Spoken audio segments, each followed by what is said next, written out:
¿Y si todo lo que te han enseñado sobre el origen de la civilización humana estuviera incompleto? ¿Y si antes de Egipto, antes de Sumeria, antes de cualquier nombre que hayas escuchado en los libros de historia, existió algo más?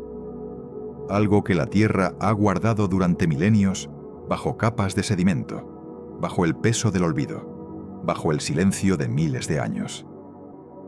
Imagina por un momento que despiertas mañana y descubres que la humanidad no tiene 5.000 años de historia, sino 25.000, o quizás más.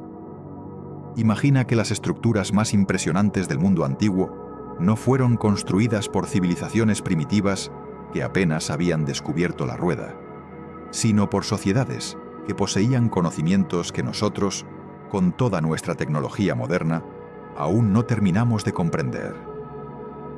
Suena imposible, lo sé.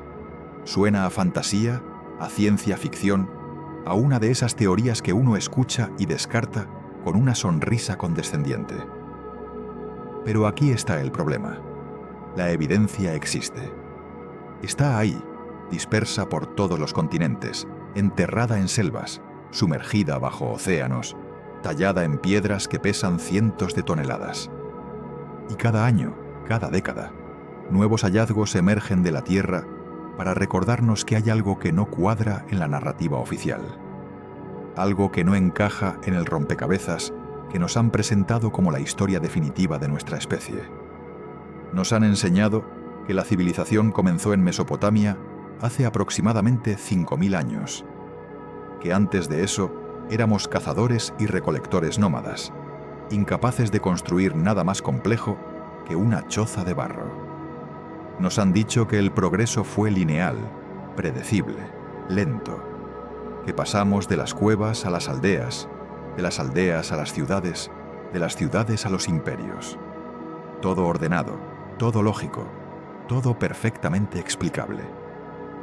Pero entonces aparece un templo en Turquía que tiene 12.000 años de antigüedad, construido cuando se suponía que solo existían tribus dispersas de cazadores.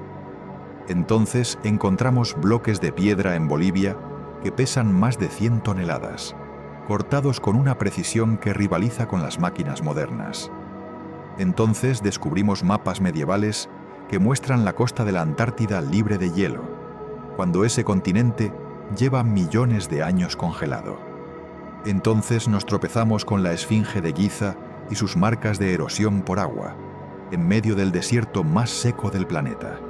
Y nos preguntamos, ¿cómo es posible? ¿Quiénes fueron realmente nuestros ancestros? ¿Qué sabían que nosotros hemos olvidado? Hoy vamos a analizar 5 hallazgos antiguos que desafían todo lo que creíamos saber. 5 piezas de evidencia que sugieren, con fuerza creciente, que hubo una civilización avanzada antes de nosotros. Una civilización que dominó conocimientos de astronomía, ingeniería y geología que nosotros apenas estamos redescubriendo. Una civilización cuya existencia ha sido borrada por catástrofes naturales, por el Mindut-Mitz, paso implacable del tiempo.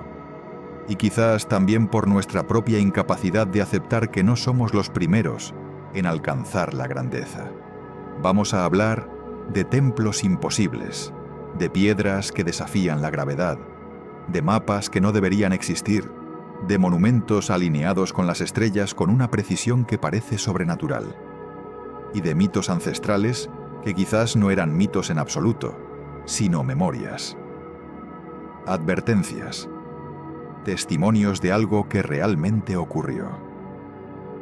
Hola y bienvenidos a este espacio donde exploramos los rincones más oscuros y fascinantes de nuestro pasado, donde nos atrevemos a hacer las preguntas que otros prefieren ignorar, donde la curiosidad no tiene límites y la mente permanece abierta a posibilidades que podrían cambiar para siempre nuestra comprensión de quiénes somos y de dónde venimos.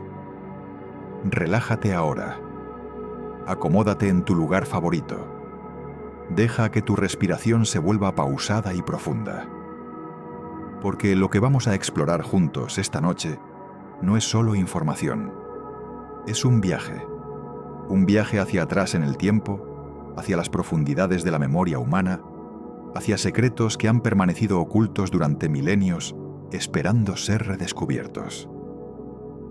Si te gusta cuestionar la realidad, si disfrutas de esos momentos en que un dato nuevo te hace replantear todo lo que creías saber, entonces estás en el lugar correcto. Suscríbete si aún no lo has hecho. Activa las notificaciones. Y prepárate para sumergirte en uno de los misterios más grandes de la historia humana. Antes de comenzar con los hallazgos específicos, necesitamos establecer el contexto. Necesitamos entender por qué la idea de una civilización avanzada anterior a la nuestra es tan difícil de aceptar para la ciencia convencional. Y por qué, a pesar de esa resistencia, la evidencia sigue acumulándose. La arqueología tradicional se basa en un modelo de progreso lineal. Según este modelo, la humanidad evolucionó gradualmente desde estados primitivos hacia estados más complejos. Primero fuimos cazadores y recolectores, luego agricultores, luego constructores de ciudades, luego creadores de imperios. Cada paso fue más sofisticado que el anterior. Cada generación supo un poco más que la anterior. Y así, lentamente, llegamos hasta donde estamos hoy. Este modelo tiene sentido. Es lógico. Es reconfortante. Nos dice que el progreso es inevitable, que siempre avanzamos, que el futuro será mejor que el pasado. Pero también tiene un problema fundamental.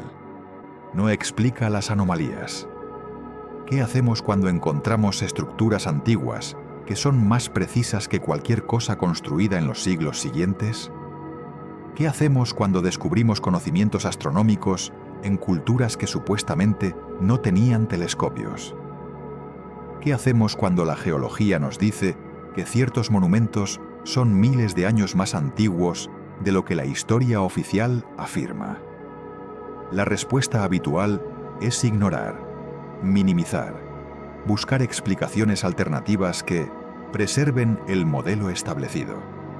Decir que fue coincidencia, que fue un error de datación, que estamos interpretando mal la evidencia.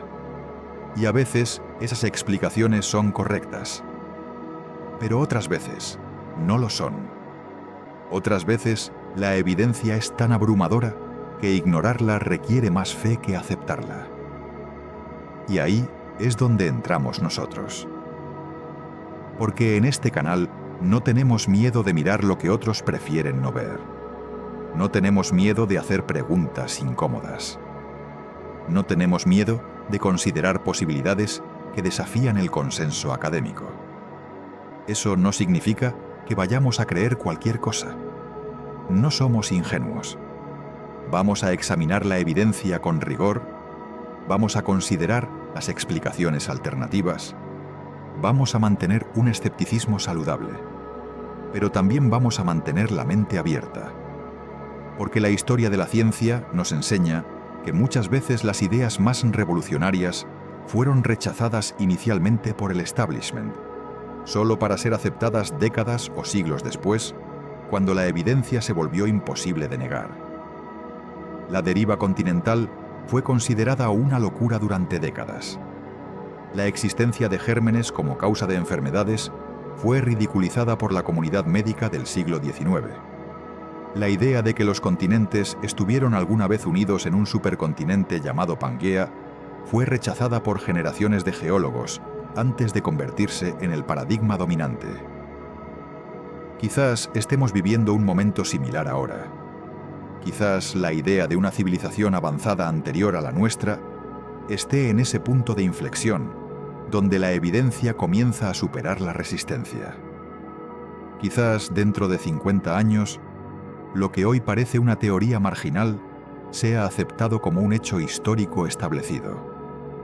O quizás no. Quizás toda esta evidencia tenga explicaciones convencionales que aún no hemos descubierto. Quizás estemos viendo patrones donde no los hay, conexiones donde solo hay coincidencias. Esa posibilidad también existe y debemos tenerla presente. Pero por ahora exploremos. Investiguemos, cuestionemos. Porque eso es lo que hacen los seres humanos curiosos. Eso es lo que nos ha llevado desde las cuevas hasta las estrellas.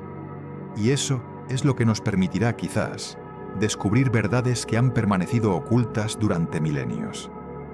Comencemos entonces con el primero de nuestros 5 hallazgos. Un lugar que ha sido llamado el descubrimiento arqueológico más importante del siglo XXI. Un lugar que, por sí solo, ha obligado a reescribir los libros de historia. Un lugar que demuestra, sin lugar a dudas, que nuestros ancestros eran mucho más capaces de lo que jamás imaginamos. Estamos hablando de Göbekli Tepe. En el sureste de Turquía, cerca de la frontera con Siria, se alza una colina artificial que durante milenios fue considerada simplemente eso, una colina. Los agricultores locales la conocían, la rodeaban con sus rebaños, la ignoraban como una característica más del paisaje. Nadie sospechaba que debajo de esa elevación modesta se escondía algo que cambiaría para siempre nuestra comprensión del pasado humano. En 1963, un equipo de arqueólogos estadounidenses y turcos realizó una inspección superficial del sitio. Encontraron algunas piedras trabajadas, algunos fragmentos que sugerían actividad humana antigua, pero no le dieron importancia. Lo clasificaron como un cementerio medieval y siguieron adelante. Fue un error que retrasaría el descubrimiento más de 30 años. No fue hasta 1994 cuando un arqueólogo alemán llamado Klaus Schmidt visitó el lugar y reconoció lo que realmente era. Schmidt, que había trabajado en otros sitios neolíticos de la región, supo inmediatamente que estaba ante algo extraordinario. Las piedras que sobresalían del suelo no eran lápidas medievales. Eran los extremos superiores de pilares megalíticos enterrados bajo metros de escombros y sedimento. Lo que siguió fue una de las excavaciones más largas y meticulosas de la historia de la arqueología. Schmidt dedicó el resto de su vida a desenterrar Göbekli Tepe, y cuando murió en 2014, apenas había revelado una fracción del sitio. Las estimaciones actuales sugieren que solo se ha excavado alrededor del 5% del complejo total. El resto permanece bajo tierra, esperando ser descubierto. Pero incluso ese 5% ha sido suficiente para revolucionar nuestra comprensión del pasado. ¿Qué encontró Schmidt? Encontró círculos de pilares de piedra caliza en forma de T, algunos de los cuales miden más de 5 metros de altura y pesan entre 15 y 20 toneladas. Encontró relieves tallados en esos pilares que representan animales: zorros, serpientes, escorpiones, jabalíes, leones, aves de todo tipo. Encontró evidencia de un esfuerzo constructivo coordinado que habría requerido cientos, quizás miles de trabajadores durante décadas o siglos. Y encontró algo más, algo que lo dejó sin palabras cuando los resultados de la datación por radiocarbono llegaron del laboratorio. Göbekli Tepe tiene aproximadamente 12.000 años de antigüedad. Algunos sectores podrían ser incluso más antiguos, remontándose quizás a 13.000 o 14.000 años antes del presente.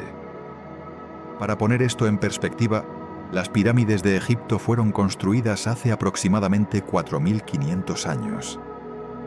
Stonehenge tiene alrededor de 5.000 años. Las ciudades más antiguas de Mesopotamia datan de hace unos 6.000 años. Göbekli Tepe es más del doble de antiguo que cualquiera de estos monumentos. Pero la antigüedad no es lo único sorprendente. Lo verdaderamente desconcertante es el contexto en el que fue construido.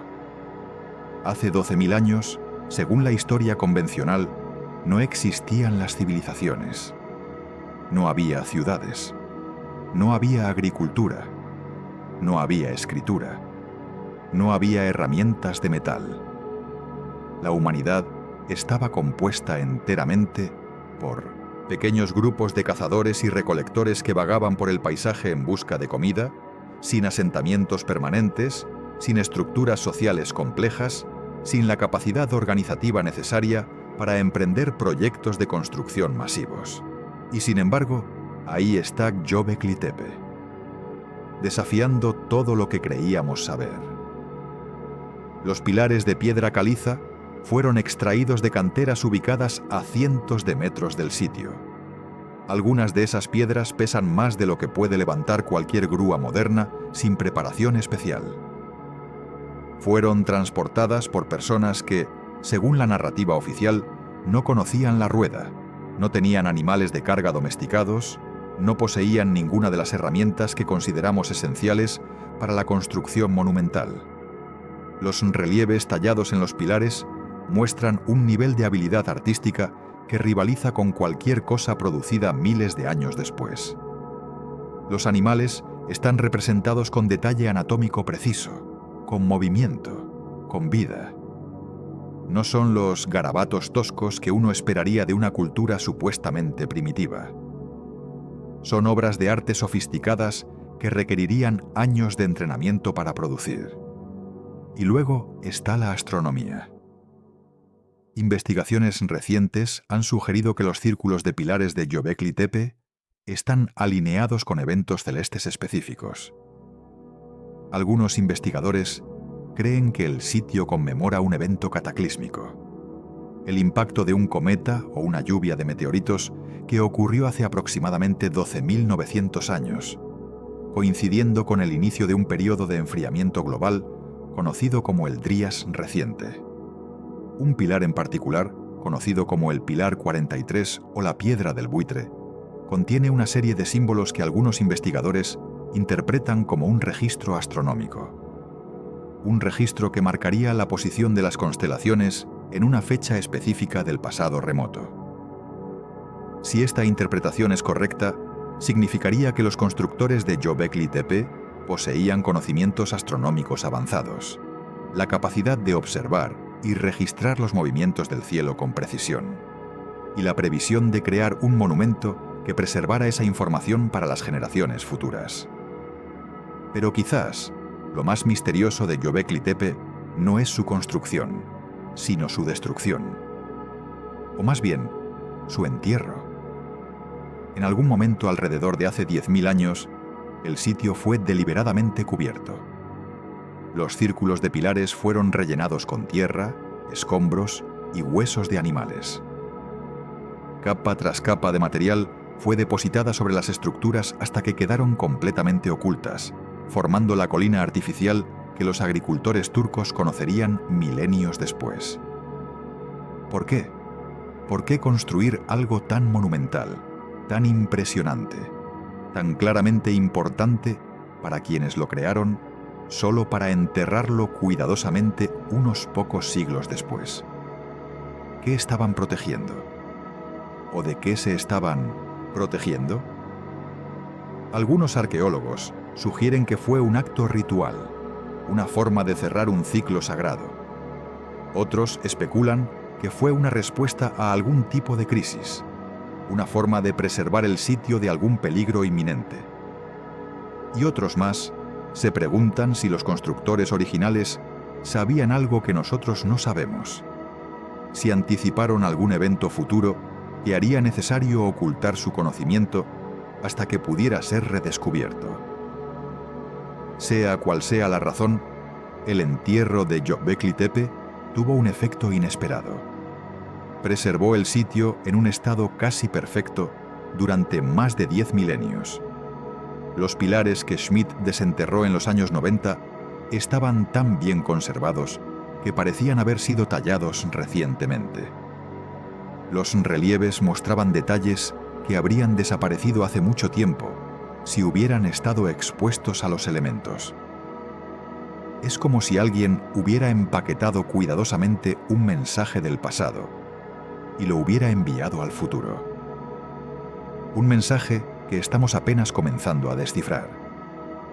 Pero Göbekli Tepe plantea preguntas que van más allá de su propio misterio.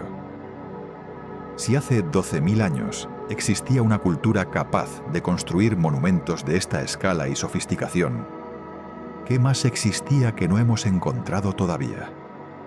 ¿Cuántos otros sitios permanecen enterrados bajo colinas que nadie ha pensado en excavar? ¿Cuántos han sido destruidos por la agricultura, la urbanización o simplemente el paso del tiempo? Y más importante aún, ¿de dónde vino el conocimiento necesario para construir Göbekli Tepe? Los monumentos megalíticos no surgen de la nada, no aparecen completamente formados sin antecedentes. Requieren generaciones de experimentación, de prueba y error, de acumulación gradual de habilidades y técnicas.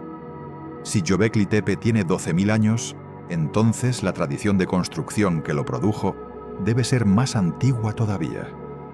Quizás mucho más antigua. Quizás tan antigua que sus orígenes se pierden en las brumas de la última edad de hielo, cuando el mundo era un lugar muy diferente del que conocemos hoy. Esta es la primera grieta en el relato oficial, la primera evidencia de que algo no cuadra en la historia que nos han contado. Pero no es la única, ni siquiera es la más sorprendente, porque a miles de kilómetros de distancia, en el otro extremo del mundo antiguo, existe otro conjunto de monumentos que plantea preguntas igualmente perturbadoras.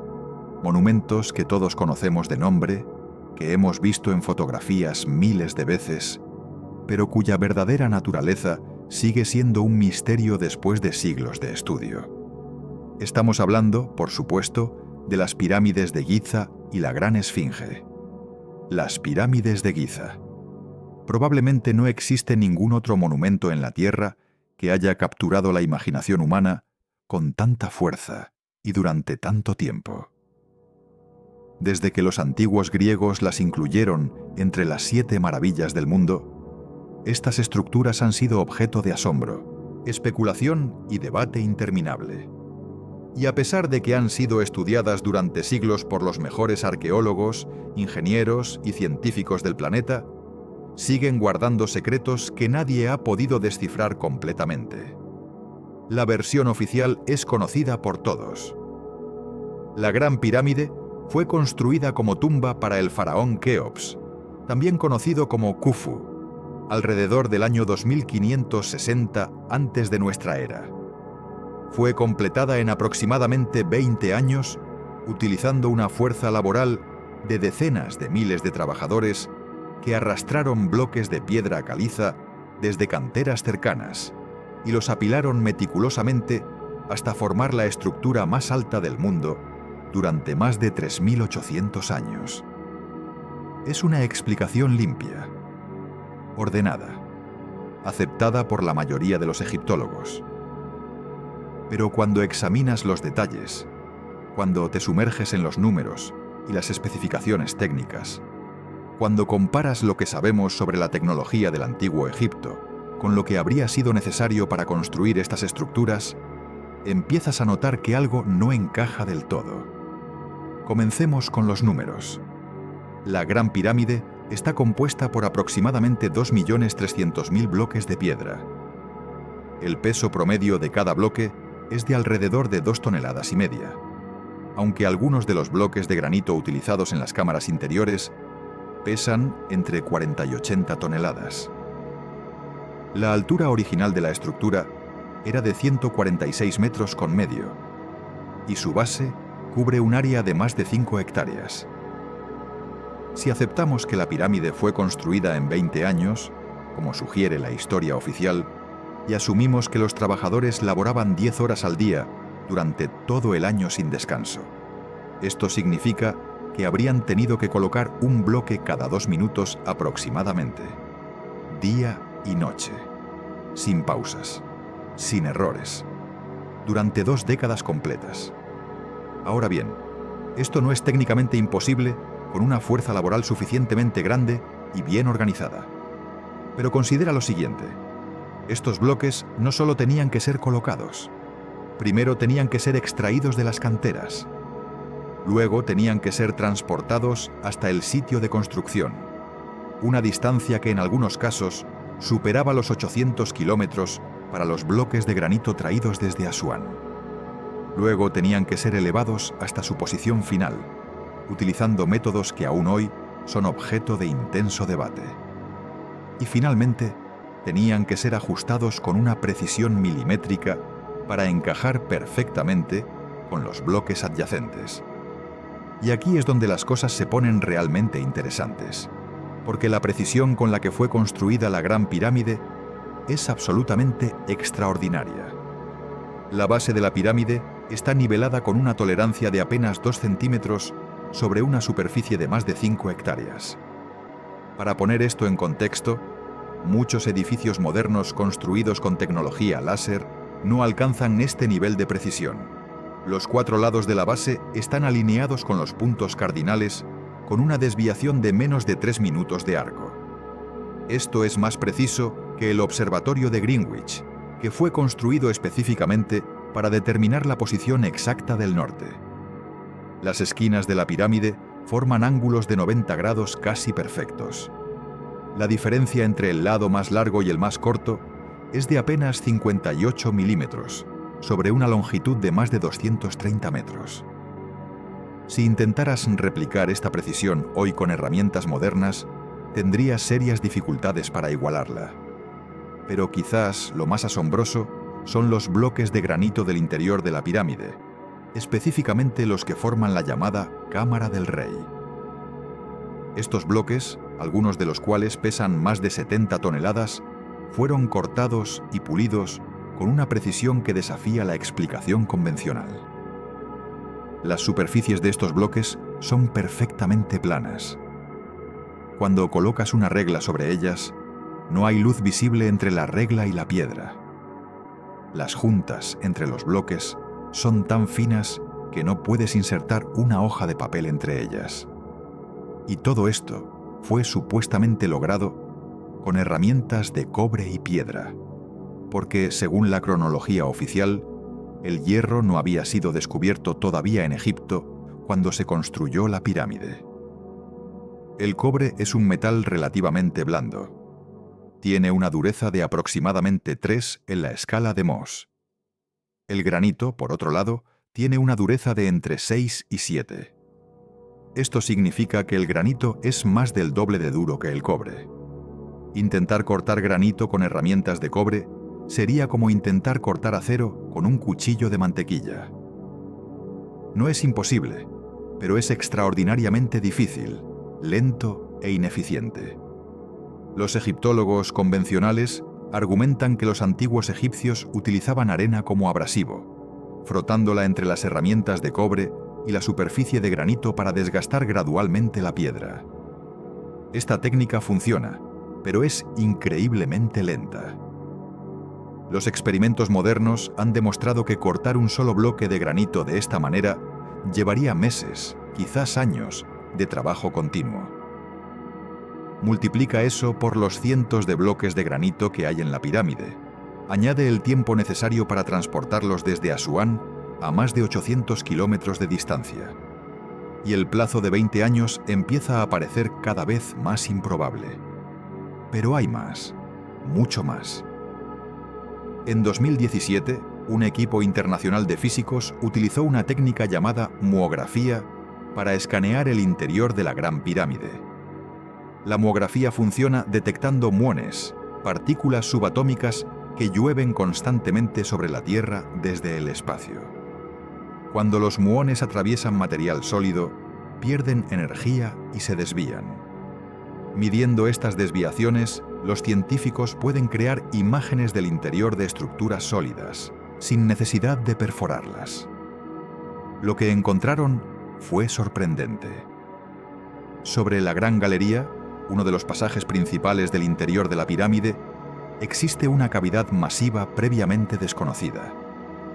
Esta cavidad tiene al menos 30 metros de longitud y varios metros de altura.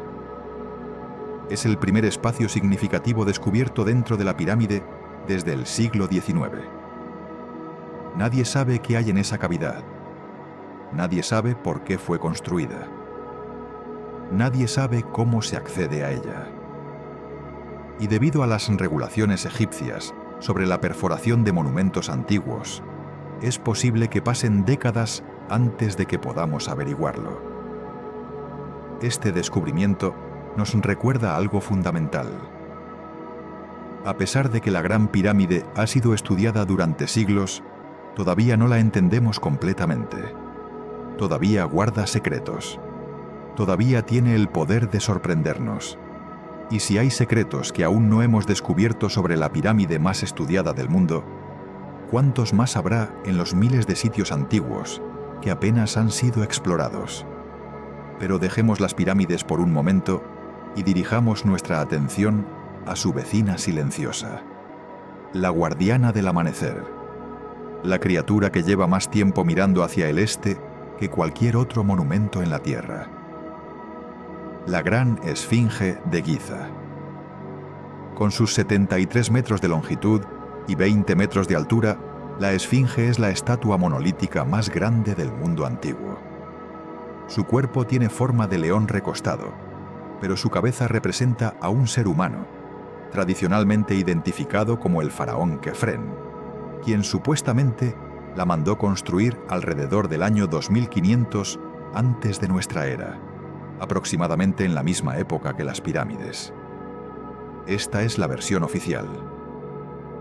Pero hay un problema que ha incomodado a los egiptólogos durante décadas y que sugiere que la Esfinge podría ser mucho más antigua de lo que nos han dicho. El problema es el agua. En 1991, un geólogo llamado Robert Schoch visitó la Esfinge para examinar sus patrones de erosión. Schoch no era un aficionado. Era profesor de geología en la Universidad de Boston, con décadas de experiencia en el estudio de la erosión de rocas. Y lo que vio lo dejó desconcertado. El cuerpo de la Esfinge muestra patrones de erosión que son claramente diferentes de los que se observan en otros monumentos de la meseta de Giza. Las paredes del recinto que rodea a la Esfinge presentan canales verticales profundos, ondulaciones redondeadas y perfiles suavizados que son característicos de la erosión por agua de lluvia prolongada.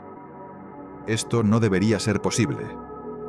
Egipto ha sido un desierto durante los últimos 5000 años. Las lluvias son extremadamente raras en la meseta de Giza. La erosión que se observa en las pirámides y en las tumbas cercanas es típicamente horizontal, causada por el viento y la arena, no por el agua. Pero la Esfinge es diferente. La Esfinge muestra signos de haber sido expuesta a lluvias intensas durante un periodo prolongado. Y la última vez que la región de Giza recibió lluvias significativas fue hace entre 7000 y 10.000 años, durante un periodo climático conocido como el óptimo climático del Holoceno o el período húmedo africano. Si Schoch tiene razón y la evidencia geológica parece apoyar su conclusión, entonces la Esfinge no fue construida hace 4500 años por Kefren. Fue construida hace al menos 7000 años, posiblemente más de 10.000 años, por una cultura de la que no tenemos ningún registro histórico. Esta propuesta, como puedes imaginar, no fue bien recibida por el establishment arqueológico. Los egiptólogos rechazaron las conclusiones de Schoch, argumentando que debía haber otras explicaciones para los patrones de erosión. Sugirieron que podría ser erosión por sal, por humedad subterránea, por cualquier cosa excepto lo que la evidencia indicaba de manera más directa. Pero Schoch no estaba solo. Otros geólogos independientes examinaron la Esfinge y llegaron a conclusiones similares. La evidencia de erosión por agua es difícil de negar para cualquiera con formación en geología. El debate se ha prolongado durante más de 30 años, y aunque la posición oficial sigue siendo que la Esfinge fue construida por Kefren, cada vez más voces cuestionan esa datación. Hay otro aspecto intrigante de la Esfinge que merece nuestra atención: la proporción entre su cabeza y su cuerpo. Cuando miras a la Esfinge de perfil, algo parece estar mal. La cabeza es demasiado pequeña para el cuerpo. Las proporciones no coinciden con las de un león real ni con las de las representaciones de esfinges en el arte egipcio posterior. Es como si la cabeza hubiera sido reesculpida de una forma original más grande. Algunos investigadores han propuesto que la esfinge originalmente no tenía cabeza humana en absoluto. Quizás tenía cabeza de león, lo que explicaría las proporciones extrañas. Y en algún momento posterior, mucho después de su construcción original, algún faraón decidió reesculpir la cabeza a su propia imagen, reduciendo significativamente su tamaño en el proceso. Esta teoría explicaría por qué la cabeza de la esfinge está mucho mejor conservada que su cuerpo. No es porque esté hecha de piedra más dura, como a veces se afirma. Es porque es más reciente. Fue tallada miles de años después de que el cuerpo ya había sido erosionado por las lluvias del período húmedo. También explicaría una anomalía que pocos mencionan. La esfinge mira directamente hacia el este. Mira hacia el punto exacto donde sale el sol en el equinoccio de primavera. Pero hace 4500 años, cuando supuestamente fue construida, la constelación que se elevaba en el horizonte oriental durante el equinoccio de primavera era Tauro, el toro. Sin embargo, hace aproximadamente 10.500 años, la constelación que se elevaba en ese punto era Leo, el león. Si la esfinge fue originalmente un león que miraba hacia su contraparte celestial en el amanecer del equinoccio, entonces su construcción tendría que remontarse a esa época lejana, coincidiendo notablemente con las estimaciones basadas en la erosión por agua.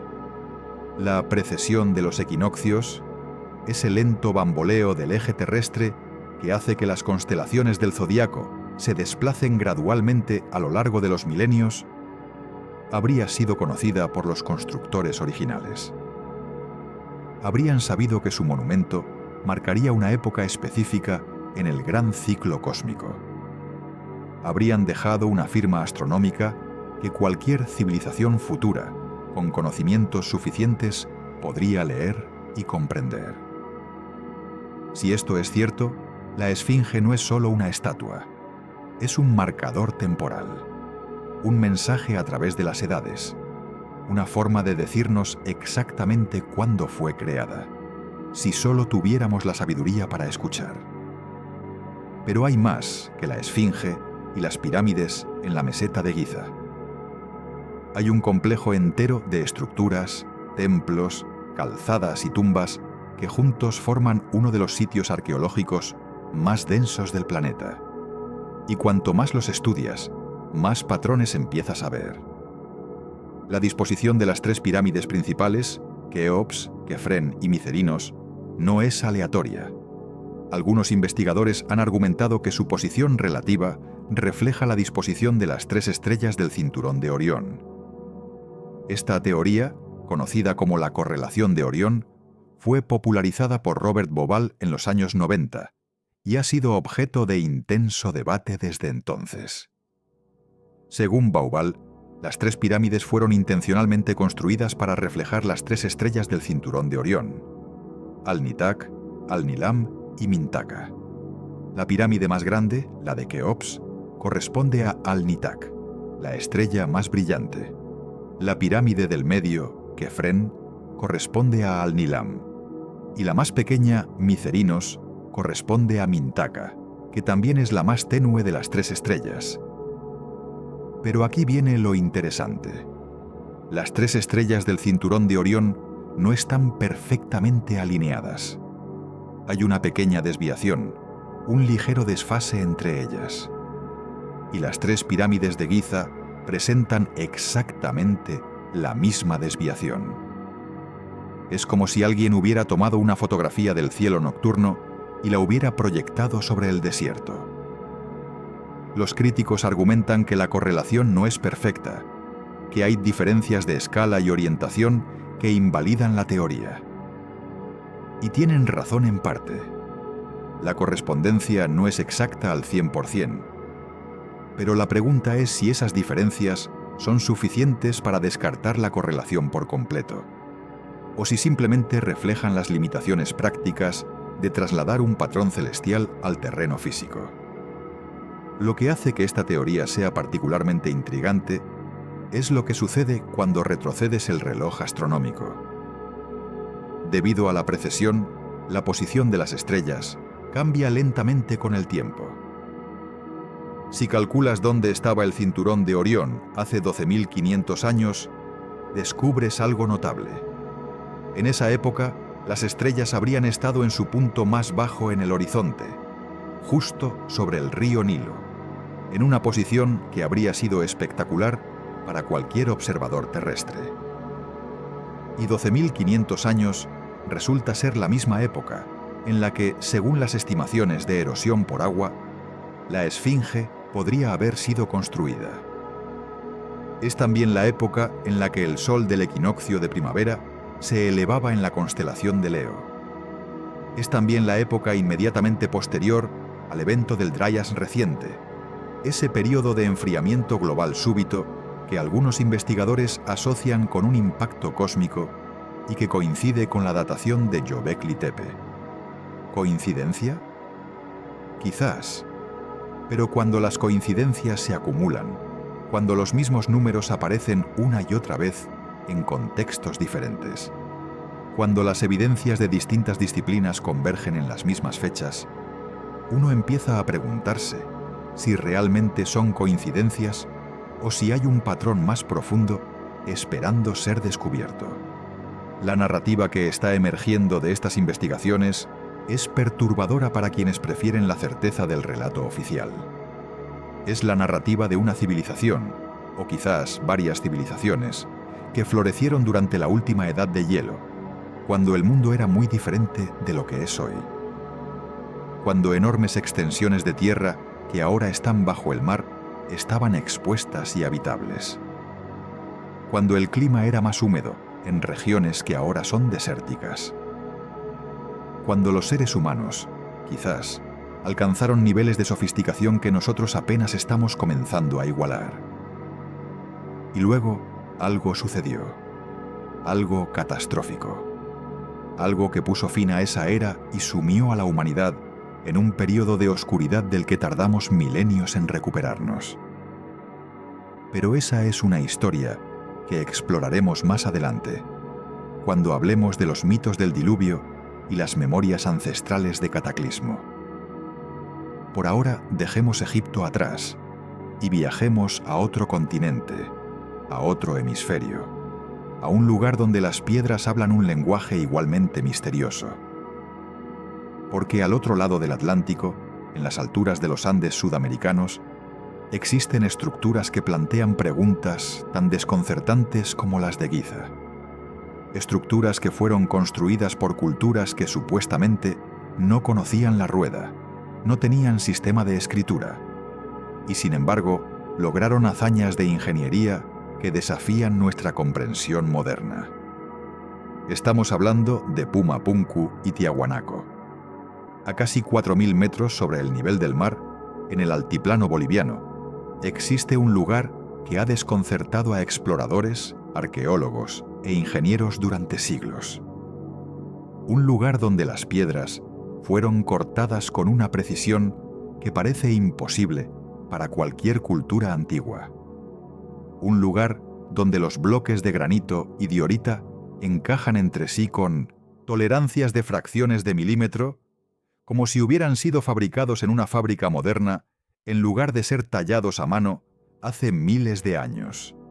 Ese lugar se llama Puma Punku y forma parte del complejo arqueológico mayor de Tiahuanaco, o Tiwanaku, como se le conoce en la lengua local aymara. Juntos, estos sitios representan uno de los enigmas más profundos de la arqueología americana, y quizás de la arqueología mundial. Imagina por un momento que estás allí. El aire es frío y delgado a esta altitud. El cielo tiene ese azul intenso que solo se ve en las montañas altas. A tu alrededor se extiende el altiplano, una meseta vasta y desolada que parece el fin del mundo. Y frente a ti, dispersos por el suelo como las piezas de un rompecabezas gigante abandonado por los dioses, yacen bloques de piedra que desafían toda explicación lógica. Algunos de estos bloques pesan más de 100 toneladas. Fueron cortados de canteras ubicadas a más de 10 kilómetros de distancia y de alguna manera transportados hasta aquí, a través de un terreno accidentado, sin caminos pavimentados, sin vehículos con ruedas, sin animales de carga suficientemente grandes para mover semejantes pesos. Los incas, cuando llegaron a esta región siglos después, quedaron tan impresionados que incorporaron Tiahuanaco a su propia mitología, afirmando que había sido construido por los dioses en los tiempos del origen.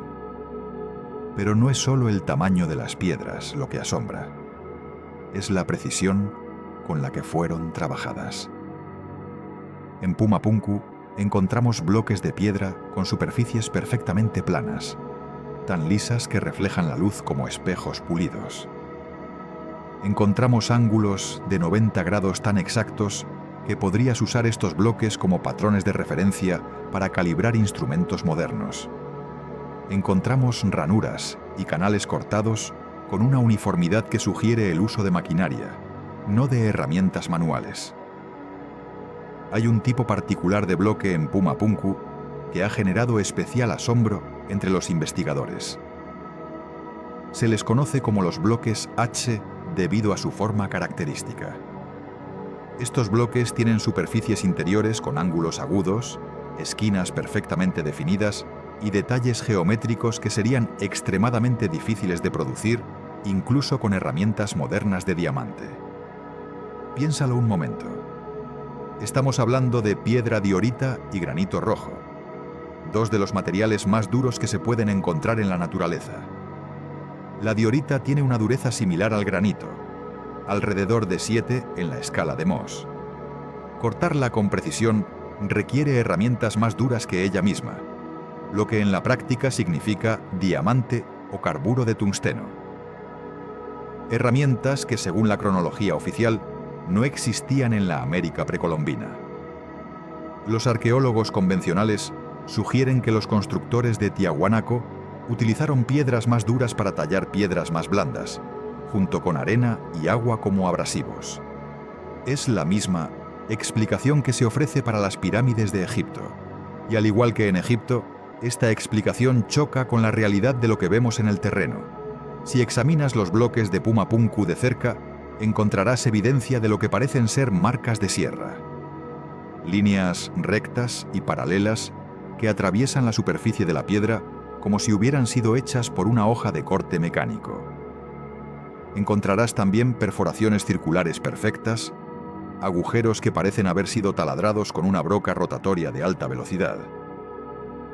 En 2008, un equipo de investigadores utilizó escáneres láser de alta precisión para crear modelos tridimensionales de los bloques de Puma Punku. Lo que descubrieron fue sorprendente. Las superficies de los bloques eran incluso más precisas de lo que se había estimado previamente.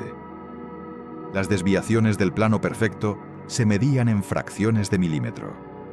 La consistencia entre bloques similares era asombrosa, como si hubieran sido producidos en serie utilizando algún tipo de plantilla o molde. Pero aquí viene una pregunta incómoda.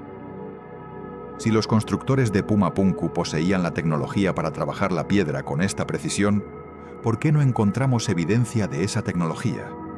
¿Dónde están las herramientas? ¿Dónde están los talleres?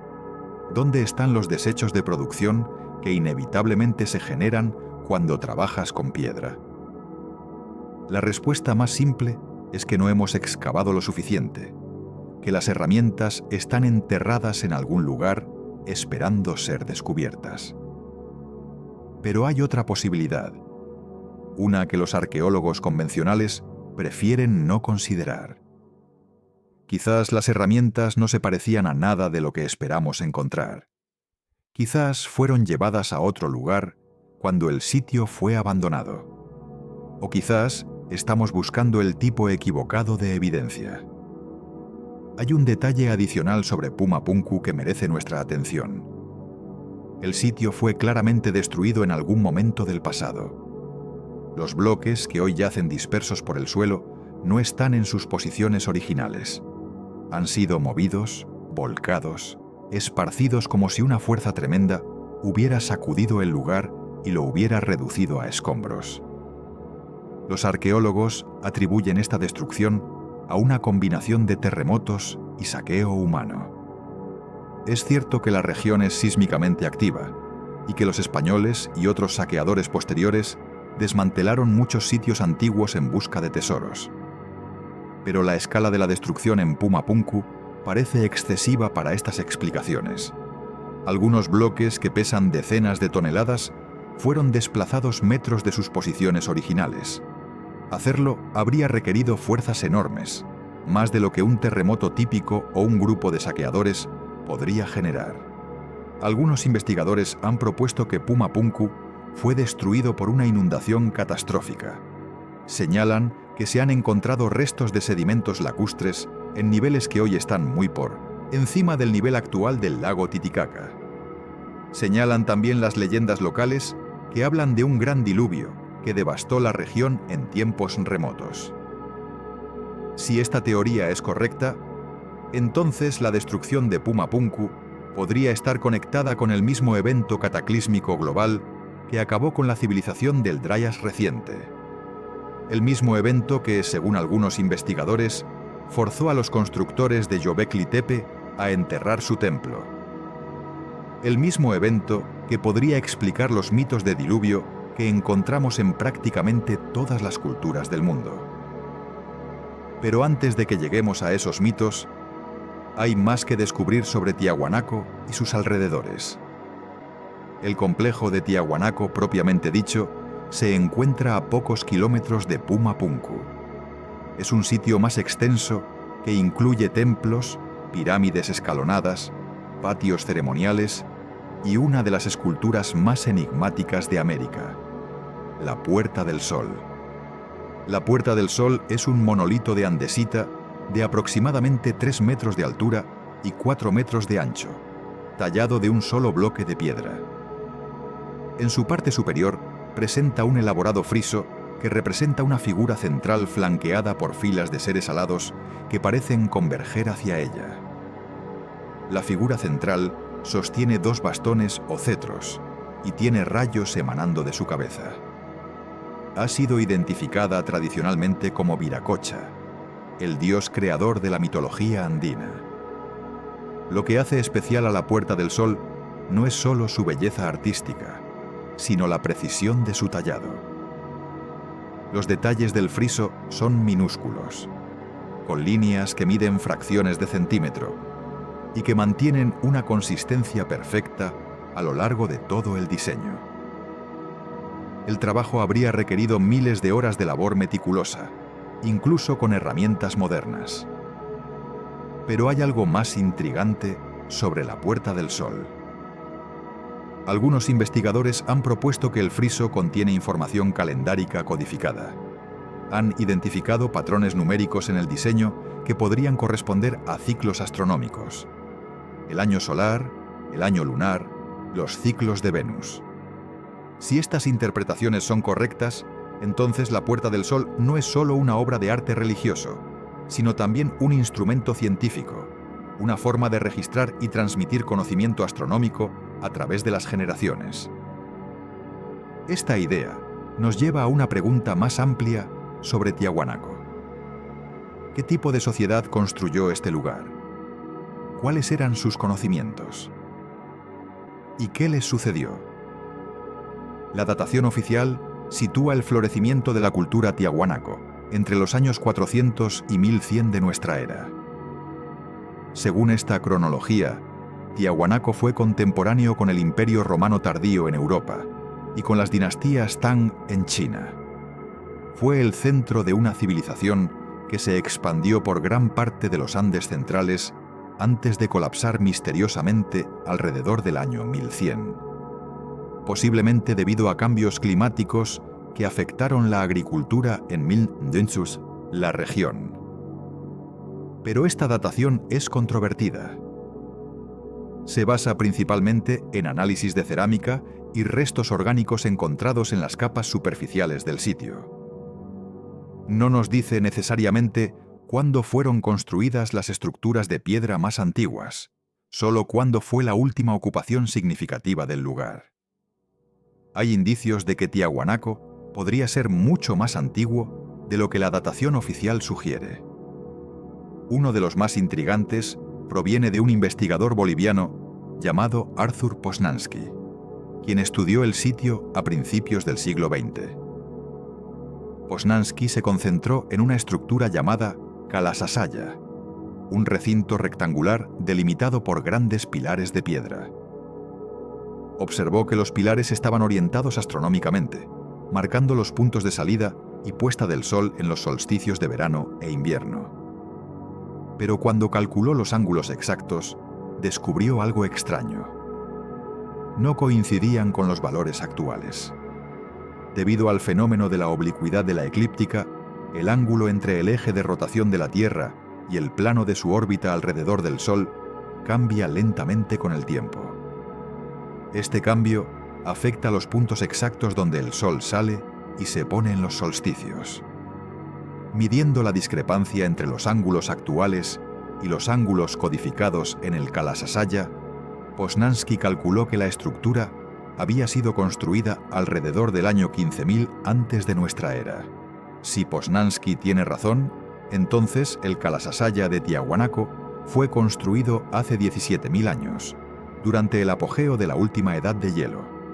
Esto lo haría contemporáneo con las pinturas rupestres de Lascaux en Francia, y más de 10.000 años anterior a la civilización más antigua reconocida oficialmente. Los arqueólogos convencionales han rechazado las conclusiones de Poznański, argumentando que sus mediciones no fueron suficientemente precisas y que la orientación del Kalasasaya podría haber sido alterada por terremotos o reconstrucciones posteriores. Estas críticas tienen mérito. Los métodos de Poznański eran primitivos para los estándares actuales y el sitio ha sufrido considerables daños a lo largo de los siglos. Pero incluso si descartamos las fechas extremas de Poznański, queda la cuestión de cómo una cultura supuestamente primitiva pudo lograr hazañas de ingeniería que nosotros tendríamos dificultades para replicar. Queda la cuestión de las piedras perfectamente cortadas, de los ángulos imposiblemente precisos, de los bloques de 100 toneladas transportados a través de kilómetros de terreno montañoso. Y queda la cuestión de la conexión. Porque cuando comparas Tiahuanaco con otros sitios antiguos del mundo, empiezas a notar similitudes que son difíciles de explicar como simples coincidencias. Las técnicas de corte de piedra en Pumapunku son notablemente similares a las utilizadas en la Gran Pirámide de Egipto. Las superficies planas, las juntas perfectas, la precisión milimétrica. Es como si alguien hubiera enseñado la misma técnica a constructores en ambos lados del Atlántico. Los patrones astronómicos codificados en los monumentos de Tiahuanaco tienen paralelos con los observados en Göbekli Tepe. Ambos sitios parecen estar orientados hacia constelaciones específicas. Ambos parecen contener calendarios estelares ocultos en su arquitectura.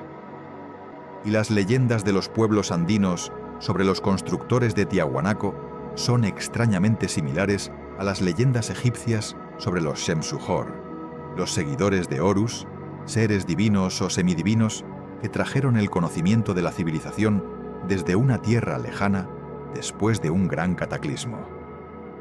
¿Coincidencia? ¿Desarrollo paralelo? ¿O evidencia de una conexión más profunda entre civilizaciones antiguas de la que hemos sido enseñados a reconocer? La respuesta convencional es que los seres humanos, enfrentados a desafíos similares, tienden a desarrollar soluciones similares. Que la astronomía es universal, que las matemáticas son universales, y que por lo tanto no debería sorprendernos que culturas separadas por océanos llegaran a conclusiones parecidas de forma independiente. Esta explicación tiene cierta validez, pero no explica todo.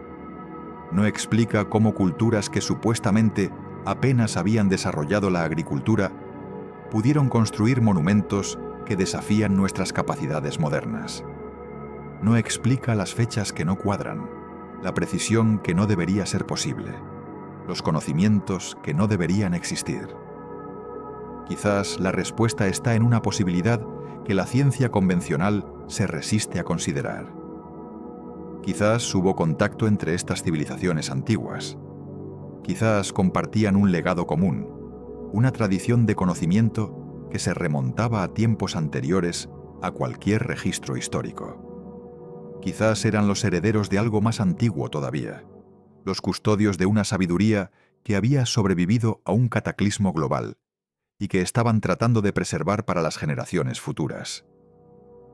Esta idea nos lleva a nuestro cuarto hallazgo. Un hallazgo que no está hecho de piedra, sino de pergamino y tinta. Un hallazgo que sugiere que el conocimiento geográfico de la antigüedad era mucho más avanzado de lo que hemos querido admitir. Estamos hablando de los mapas imposibles, y específicamente del más famoso de todos ellos, el mapa de Piri Reis. En 1929, un grupo de historiadores que trabajaban en el Palacio de Topkapi en Estambul hizo un descubrimiento extraordinario. Entre los miles de documentos almacenados en los archivos imperiales otomanos, encontraron un fragmento de un mapa del mundo dibujado en piel de gacela. El mapa estaba fechado en el año 1513 y llevaba la firma de un almirante otomano llamado Piri Reis. A primera vista, el mapa no parecía particularmente notable. Mostraba las costas de Europa Occidental, África y las Américas, lo cual era consistente con los conocimientos geográficos de principios del siglo XVI, apenas 2 décadas después de los viajes de Colón. Pero cuando los historiadores examinaron el mapa más de cerca, comenzaron a notar detalles que no tenían sentido. En la parte inferior del mapa, extendiéndose más allá de la costa de Sudamérica, aparecía una masa de tierra que no debería estar ahí. Una masa de tierra que correspondía, con precisión notable, a la costa norte de la Antártida. La costa de la Tierra de la Reina Maud, específicamente, tal como existe bajo los kilómetros de hielo que la han cubierto durante millones de años. Esto era imposible. La Antártida no fue oficialmente descubierta hasta 1820, más de 300 años después de que Piri Reis dibujara su mapa. Y la costa debajo del hielo no fue cartografiada con precisión hasta 1949, cuando expediciones sísmicas modernas revelaron por primera vez la forma real del continente bajo su capa helada. ¿Cómo podía un cartógrafo otomano del siglo XVI conocer la forma de una costa que no sería mapeada hasta 4 siglos después? ¿Cómo podía dibujar montañas y bahías que estaban sepultadas bajo kilómetros de hielo? Piri Reis mismo proporcionó una pista. En las notas marginales del mapa, escribió que no lo había dibujado de su propia observación, sino que lo había compilado a partir de mapas más antiguos. Algunos de estos mapas, según él, databan de la época de Alejandro Magno. Otros eran incluso más antiguos.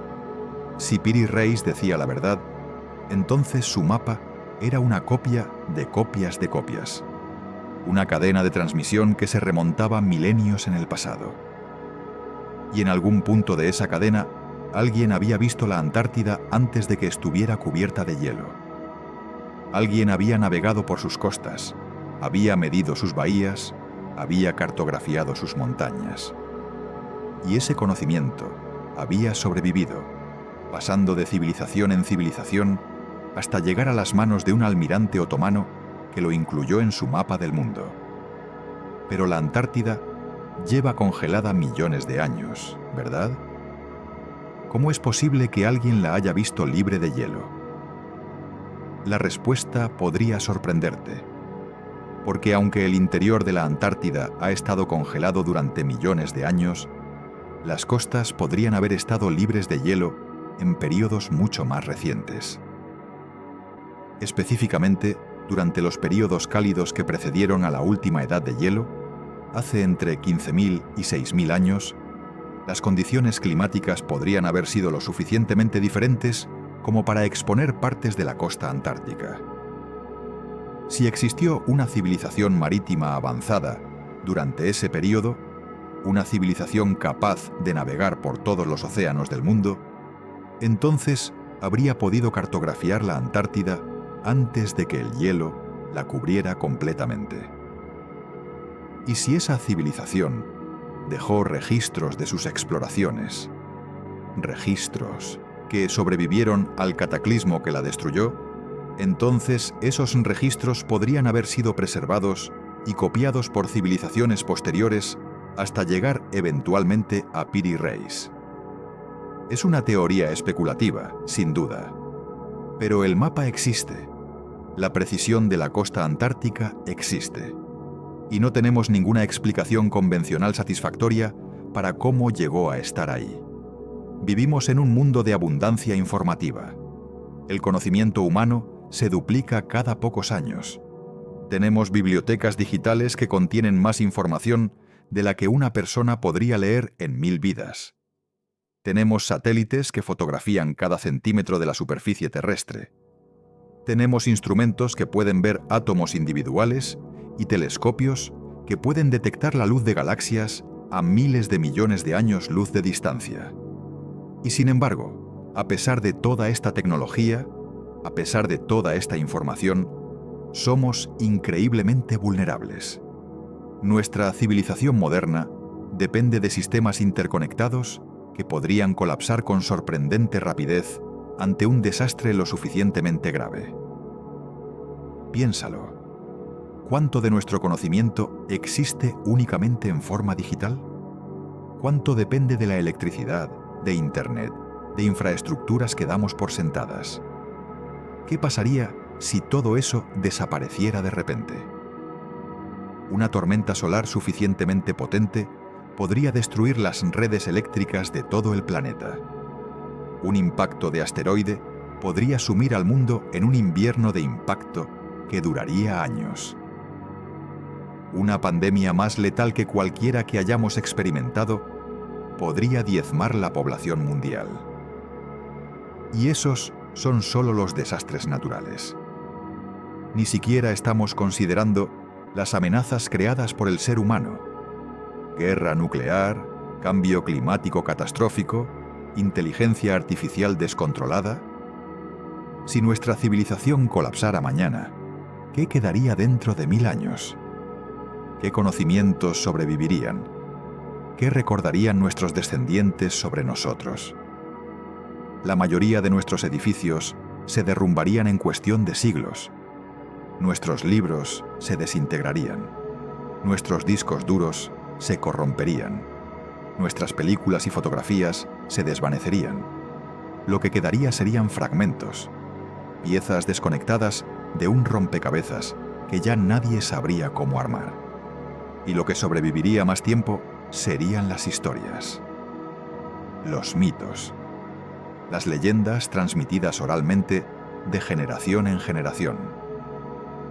Historias sobre un tiempo antes del gran desastre, cuando los humanos podían volar, hablar instantáneamente con personas al otro lado del mundo, curar enfermedades milagrosas y construir torres que tocaban las nubes. Para quienes vivieran 1000 años después del colapso, estas historias sonarían a fantasía, a superstición, a cuentos de hadas inventados por ancestros ignorantes. Y sin embargo, serían ecos distorsionados de una realidad que existió. No es posible que esto sea exactamente lo que nos ha sucedido a nosotros. Que los mitos del diluvio, las leyendas de la Edad de Oro, las historias de continentes perdidos como la Atlántida y Lemuria, sean recuerdos distorsionados de una civilización real que existió antes del cataclismo del Dryas reciente. Platón, en sus diálogos Timeo y Critias, describe la Atlántida como una isla-continente en el Océano Atlántico, más allá de las columnas de Hércules, el estrecho de Gibraltar. Según Platón, la Atlántida era una potencia naval con tecnología avanzada que existió 9000 años antes de su tiempo. Fue destruida en un solo día y una noche de desgracia cuando se hundió bajo el mar. Durante siglos, la historia de la Atlántida fue considerada una alegoría, una fábula moral inventada por Platón para ilustrar sus ideas filosóficas. Pero Platón insistió en que era una historia verdadera, transmitida a través de su familia desde Solón, quien la había aprendido de sacerdotes egipcios que tenían acceso a registros que se remontaban a miles de años en el pasado. ¿Y si Platón estaba diciendo la verdad? No necesariamente sobre todos los detalles específicos, que podrían haber sido distorsionados a través de múltiples traducciones y retellings, sino sobre la existencia de una civilización avanzada que fue destruida por un cataclismo acuático. La ciencia moderna nos dice que durante la última edad de hielo, cuando el nivel del mar era más de 120 metros más bajo que hoy, había enormes extensiones de tierra habitable que ahora están bajo el agua. La plataforma continental alrededor de Europa y África era mucho más extensa. El Mar del Norte era tierra seca. El Mediterráneo era más pequeño. El Golfo Pérsico no existía. El sudeste asiático estaba conectado por tierra. Australia y Nueva Guinea formaban un solo continente. Si existió una civilización marítima durante este periodo, sus principales asentamientos habrían estado en las costas.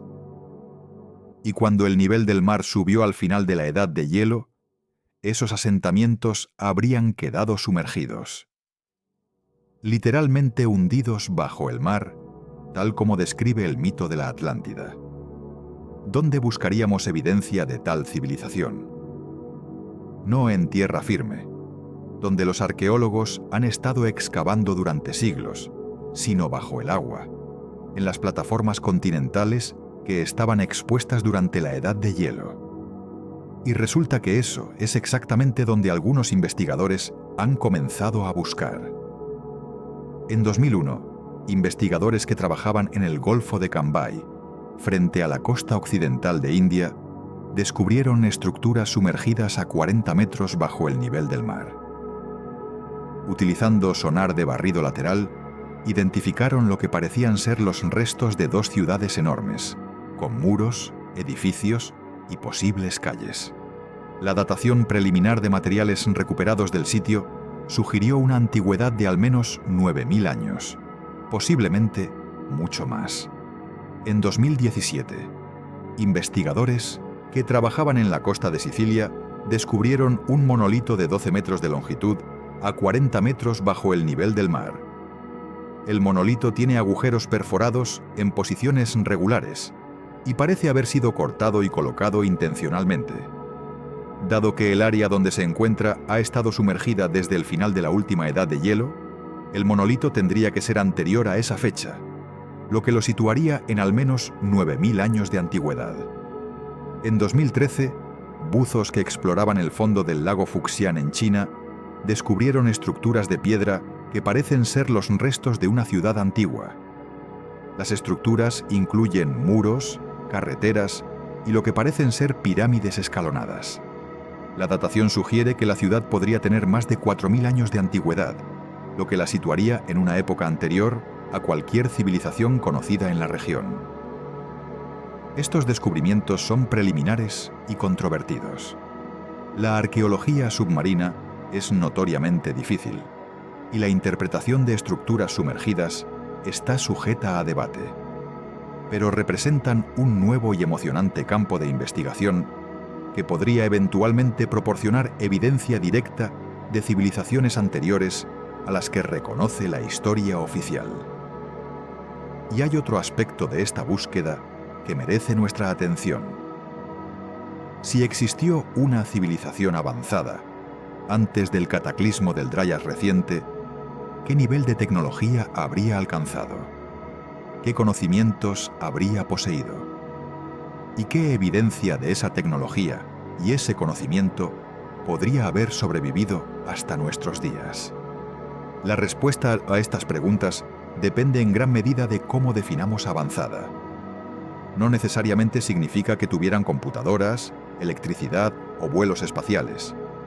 Podría significar simplemente que poseían conocimientos sofisticados en áreas como astronomía, matemáticas, ingeniería y navegación.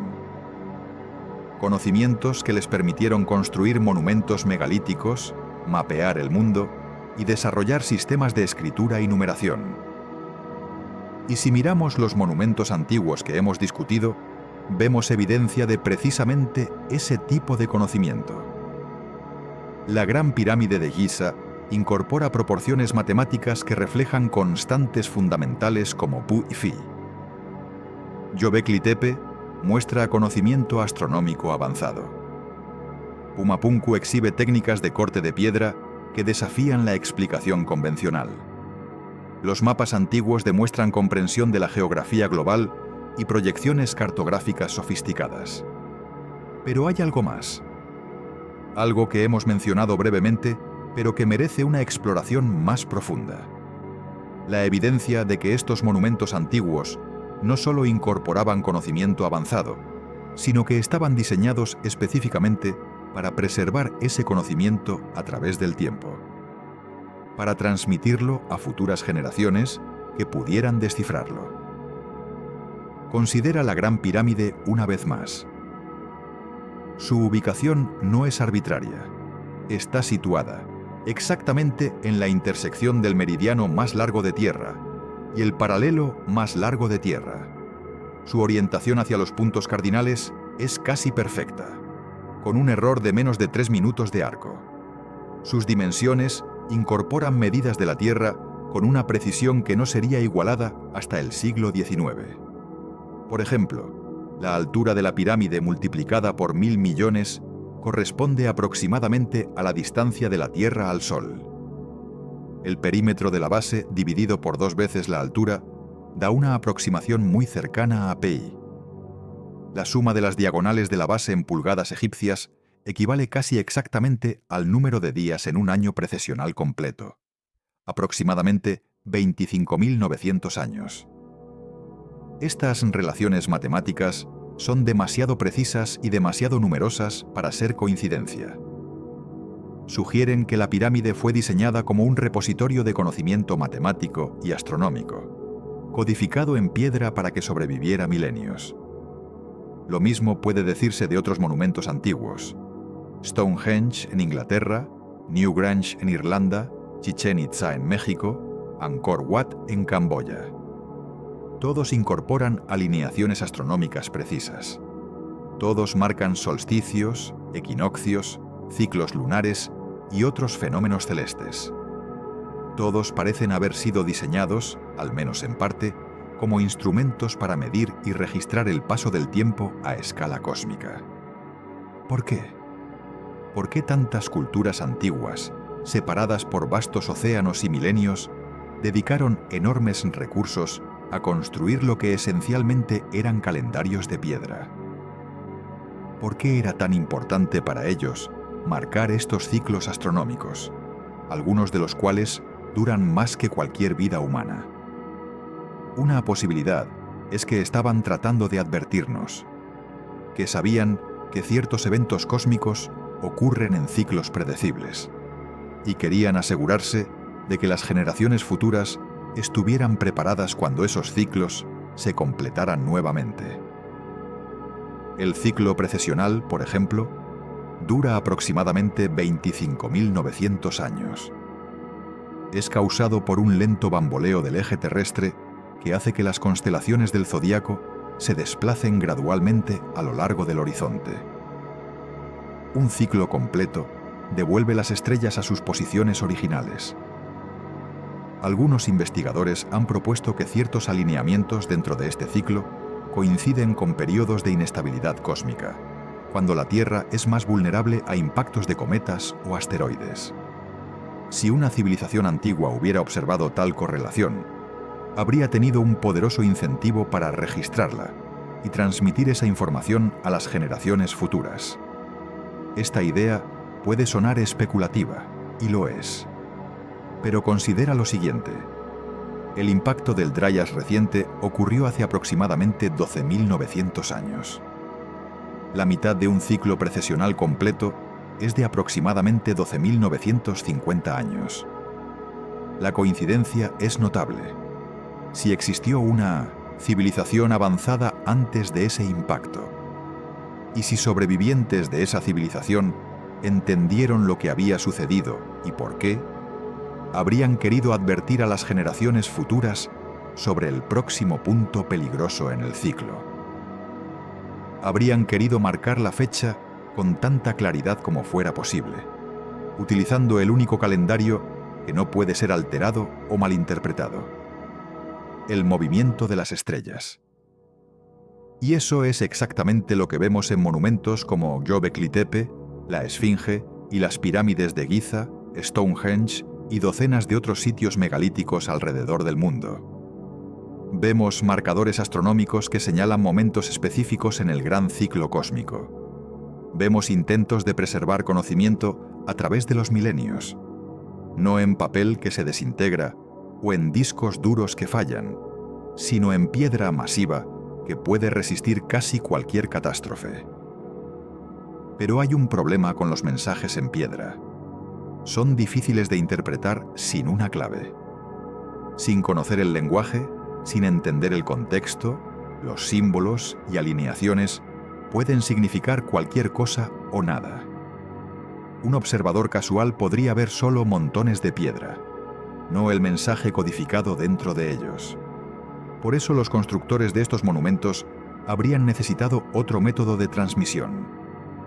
Una forma de asegurarse de que el conocimiento no solo sobreviviera físicamente, sino que también pudiera ser comprendido por quienes lo encontraran en el futuro. Y aquí es donde entran los mitos, las historias, las tradiciones orales que podrían ser memorizadas y transmitidas de generación en generación, incluso si toda la infraestructura de la civilización colapsara. Los mitos no son solo entretenimiento, son vehículos de información, paquetes de datos diseñados para ser memorables, para resistir la distorsión a través de múltiples retellings, para transmitir conocimiento esencial en forma de metáfora y alegoría. Cuando los griegos contaban la historia de Faetón, quien tomó el carro del sol de su padre Helios y perdió el control, causando que el sol se acercara demasiado a la Tierra y quemara vastas regiones, ¿estaban preservando el recuerdo de un impacto cósmico?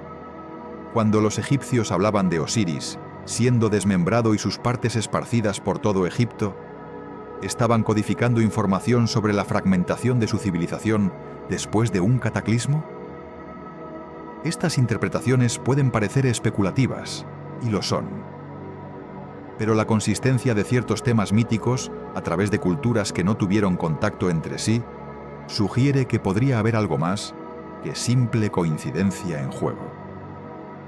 El tema del conocimiento perdido y luego redescubierto es particularmente prevalente. Los egipcios hablaban de Tot, el dios de la sabiduría que preservó el conocimiento después del diluvio. Los hindúes tenían los Vedas, textos sagrados que, según la tradición, fueron revelados a los sabios en una era anterior. Los mayas tenían el Popol Vuh, que describe cómo el conocimiento de las estrellas fue transmitido desde creaciones anteriores. Los incas tenían quipus, sistemas de cuerdas anudadas que preservaban información compleja a través de generaciones. Todas estas tradiciones hablan de un tiempo en que la humanidad poseía mayor sabiduría, perdió esa sabiduría debido a algún tipo de catástrofe, y luego tuvo que redescubrirla lentamente a lo largo de milenios. ¿Y si no es solo una metáfora? ¿Y si es literalmente cierto? ¿Y si hubo un tiempo, antes del cataclismo del Dryas reciente, cuando la humanidad había alcanzado niveles de conocimiento que luego se perdieron y que apenas estamos comenzando a recuperar? Esta posibilidad nos obliga a reconsiderar nuestra comprensión del progreso humano. La visión convencional es lineal. Empezamos como cazadores-recolectores primitivos, descubrimos la agricultura, construimos ciudades, desarrollamos la escritura y hemos estado avanzando constantemente desde entonces.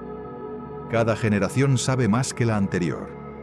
Cada siglo trae nuevos descubrimientos, nuevas tecnologías, nuevo conocimiento. Pero, ¿y si el progreso no es lineal sino cíclico? ¿Y si ha habido múltiples amaneceres y ocasos de la civilización humana, cada uno separado por milenios de oscuridad? ¿Y si somos solo el último de una serie de intentos de la humanidad por alcanzar la iluminación, precedidos por otros que llegaron tan lejos o más antes de ser destruidos por catástrofes que no pudieron prever o prevenir? Esta visión cíclica de la historia humana no es nueva. De hecho, era la visión predominante en muchas culturas antiguas. Los hindúes hablaban de los yugas, ciclos cósmicos de ascenso y caída que duraban miles de años. Los mayas tenían sus bactuns y catuns, ciclos dentro de ciclos que marcaban el ascenso y caída de civilizaciones.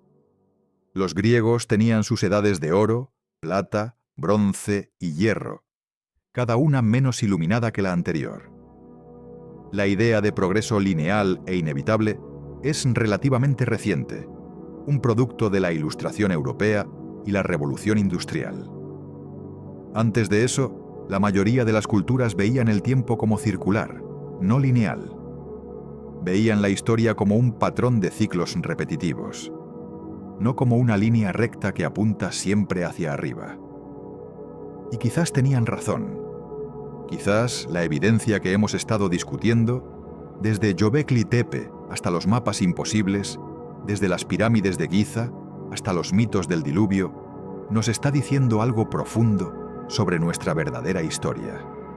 Que no somos los primeros en alcanzar la cima de la montaña.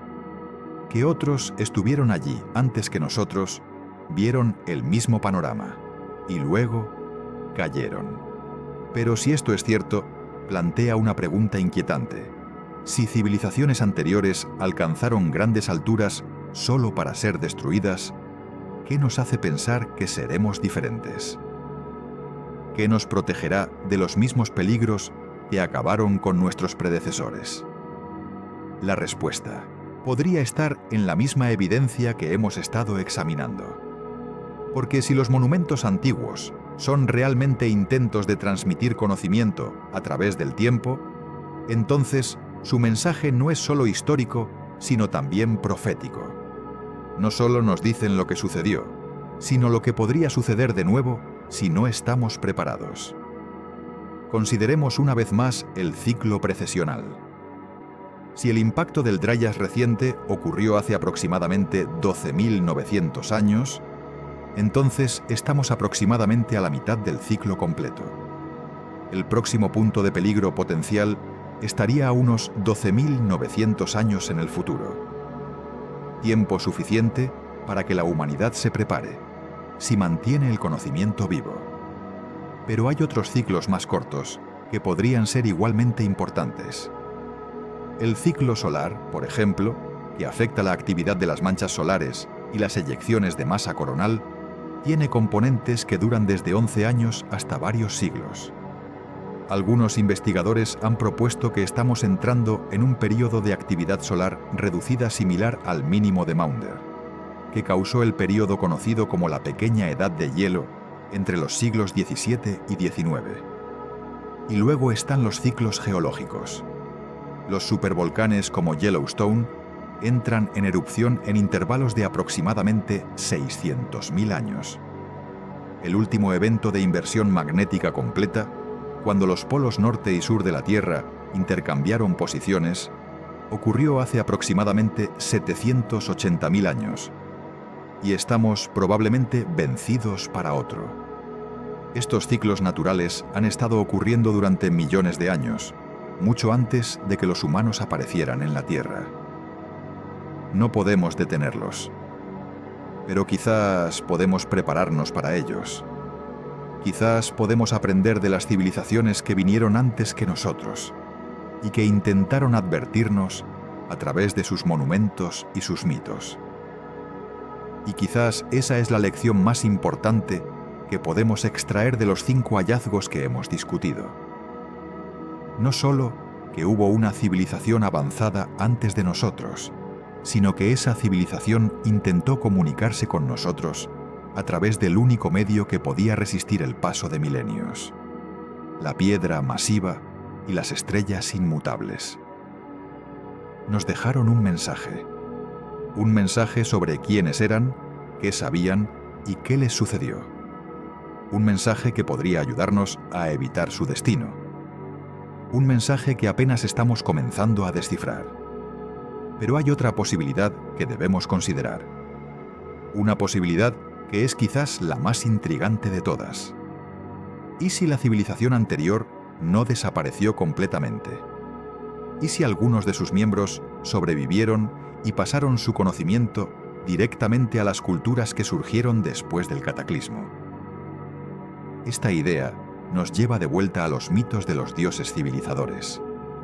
Viracocha de los incas, Quetzalcóatl de los aztecas, Osiris de los egipcios, o Anes de los sumerios. Seres que aparecieron después del diluvio para enseñar a los supervivientes las artes de la civilización: agricultura, arquitectura, astronomía, matemáticas, escritura. En casi todas estas tradiciones, estos seres civilizadores son descritos como diferentes de los humanos ordinarios, más altos, más sabios, a menudo de piel más clara.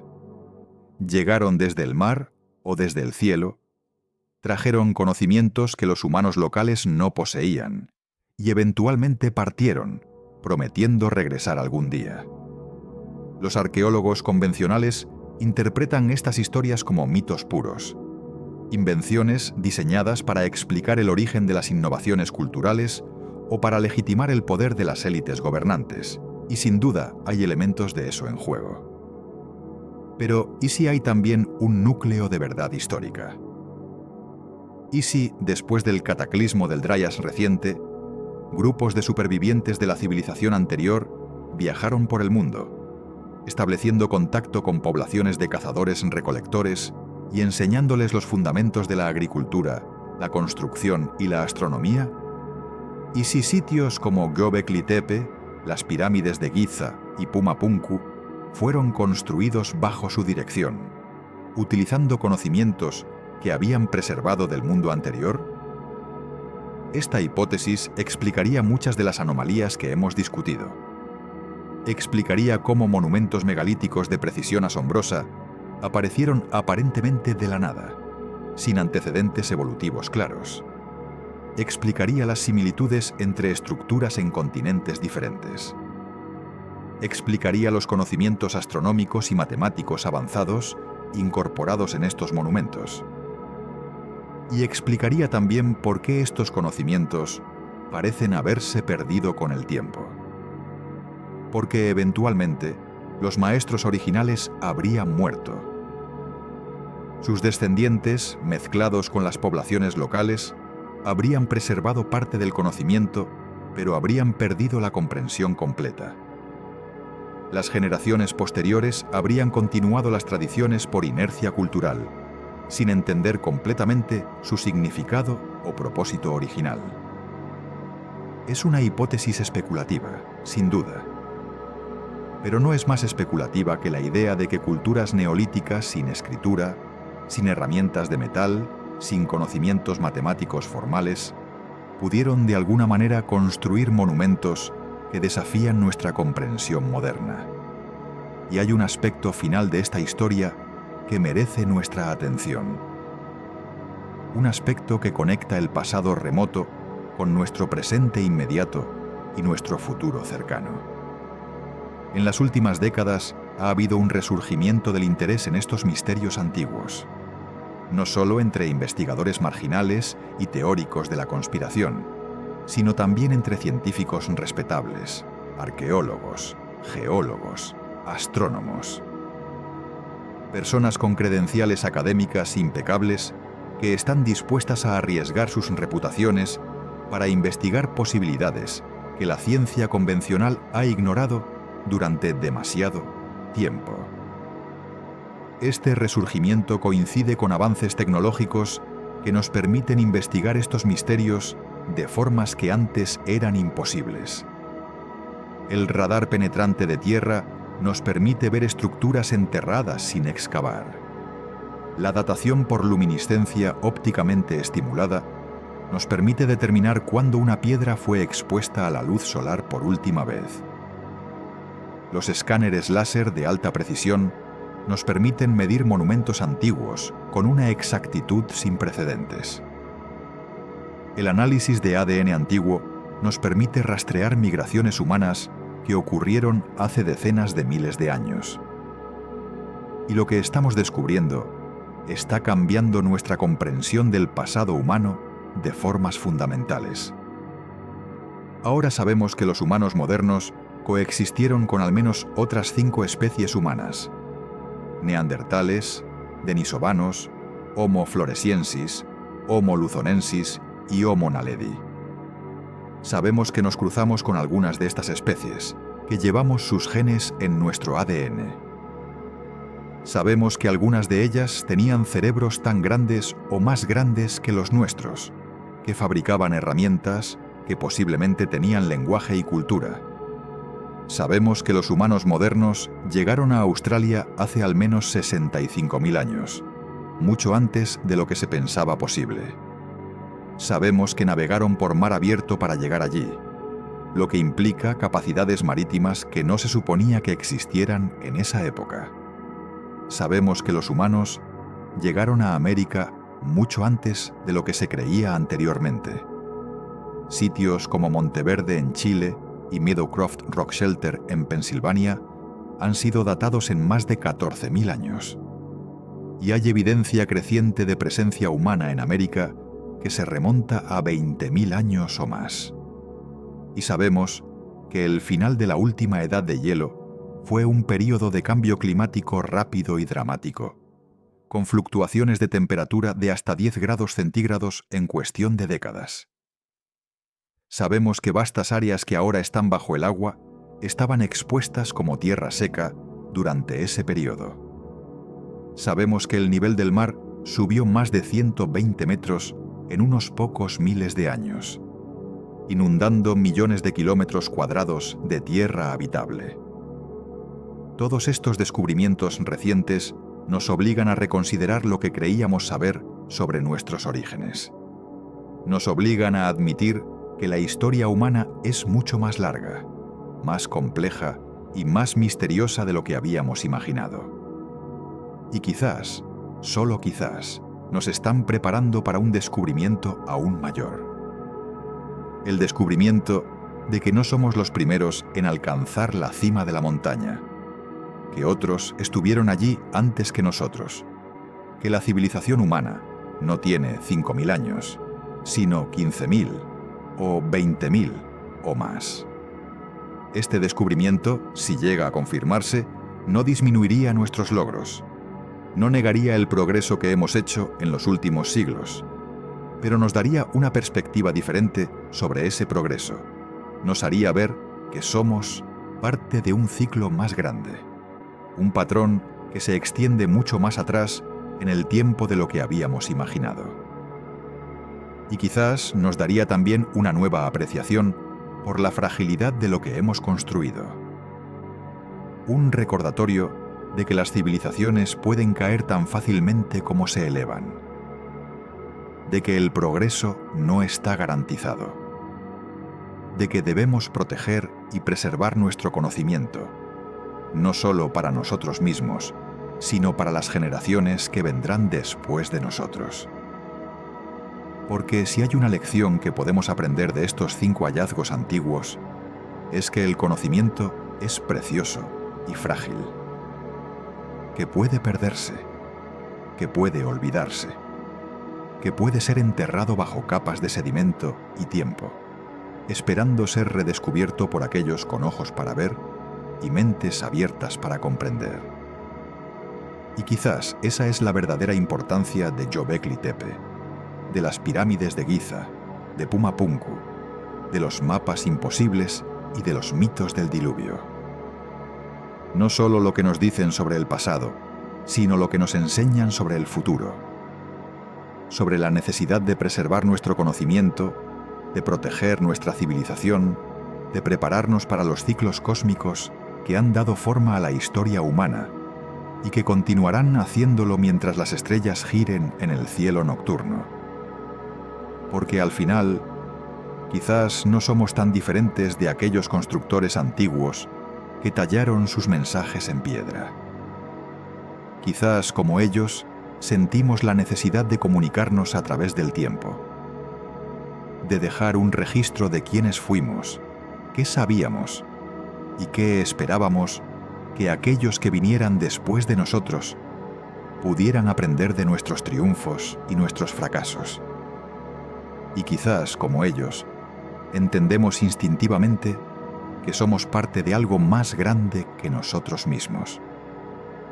Un ciclo de conocimiento perdido y redescubierto, de civilización destruida y reconstruida, que se extiende hacia atrás en el tiempo más allá de la memoria y hacia adelante más allá de la imaginación. Un ciclo que no termina con nosotros, sino que continúa, como las estrellas en su danza eterna, como las piedras en su paciente espera, como los mitos en su viaje interminable de boca en boca, de generación en generación, de era en era.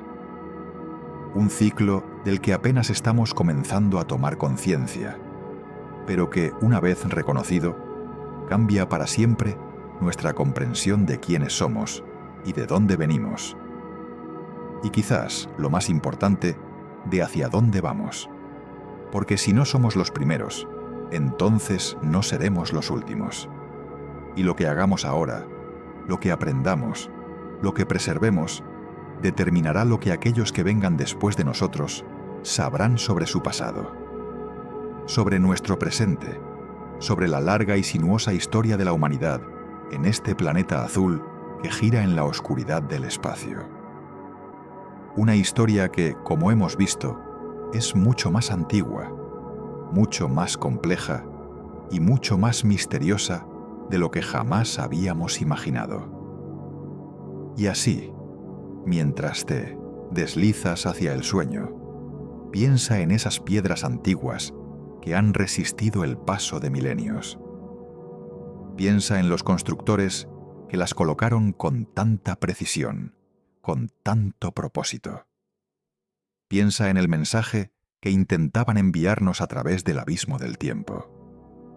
Un mensaje que quizás, justo ahora, estamos comenzando finalmente.